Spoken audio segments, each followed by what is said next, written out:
atsakėte Seimo nariam ir kokie motyvai? Ta pati, ką ir pirmą kartą. Galiu jums visiems pacituoti. Baudžiamo proceso kodeksas 177 straipsnė, pirma dalis. Draudžiama skelbti baudžiamosios bylos medžiagą apie nepilnamečius įtariamuosius ir nukentėjusius. Čia yra imperatyvi norma, jos pažeisti negalima.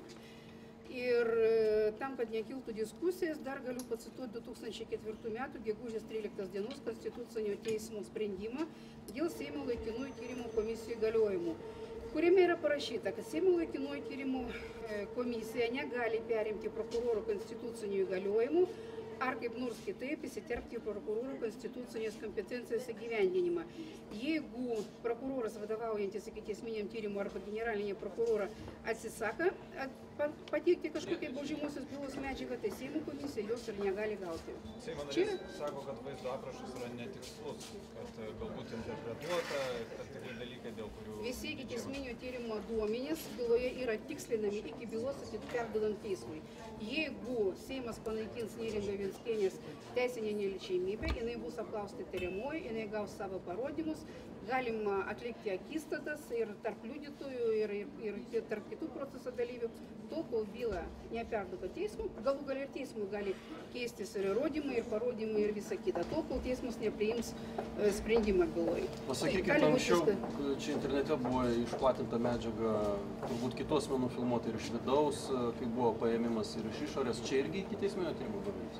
Ikiteisminio tyrimo duomenys nebuvo išplatinti.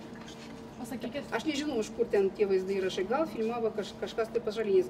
Bet ikiteisminio tyrimo metu buvo apklausti du žmonės, kurie buvo namo viduje, čia, nežinau, Venckienės gal jie pažįstami, gal dar kažkas tai, ir jie pasakė, kad tyrimų reikšmingų vaizdo įrašų jie neturi. Ir mums vaizdo įrašų jokių papildomų pateikta nebuvo, išskyrus tos, kur pateikė policijos pareigūnai, antstolės ten tie dokumentuotojai ir panašiai. Ar tas vaizdo įrašas mergaitės paėmimo įrodo Venckienės kaltumą, pagrįstumą įtarimų jai pateiktų?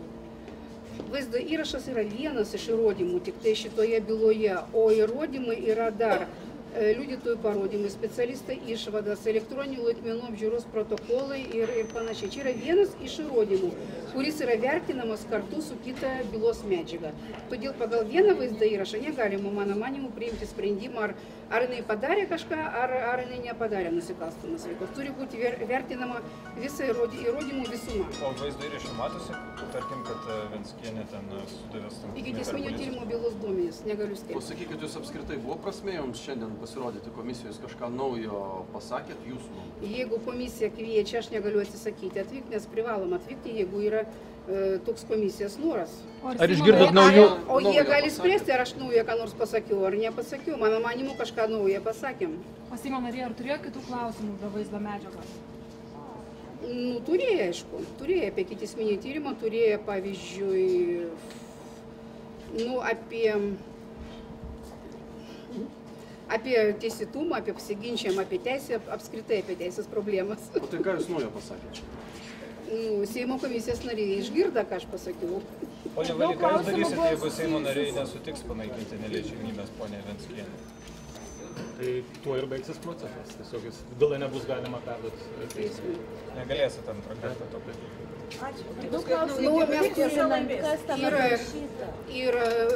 Yra pavyzdys, jūs žinot, buvusi Seimo nario Lementauską, jam irgi nebuvo panaikinta neliečiamybė, jis netapo Seimo narių ir byla buvo atnaujinta ir dabar vyksta toliau baudžiamasis procesas. Tai kad čia variantai yra du, arba